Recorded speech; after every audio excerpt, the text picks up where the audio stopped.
Lubos ang kasiyahan ng ilang residente ng Palayan City sa Nueva Ecija dahil sa natupad nilang pangarap ang magkaroon ng sariling bahay.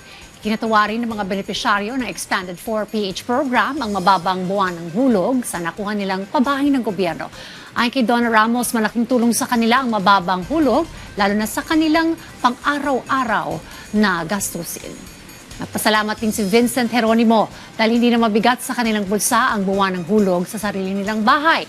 Lubos din po ang pasalamat ni Elsa Evangelista, isang public school teacher, kay Pangulong Ferdinand R. Marcos Jr. dahil mayroon na silang sariling bahay na may mababang monthly amortization. Kasi pagkakapunta namin dito is malaki siyang impact sa amin dahil kasi yung dati namin tirahan hindi naman sa amin yung lupa. Pero ito kasi masasabi namin sa amin na big help po siya para yung mga normal people na normal Filipinos hindi ganong kabigat magkaroon ng own place mo na tatawagin mong home. Maraming salamat po. Unang-una, syempre na napagbibigyan kami na katulad namin ng mga mahihirap na makapagsimula na bumangon at magkaroon ng, alam mo yung matatapos talaga na sa'yo.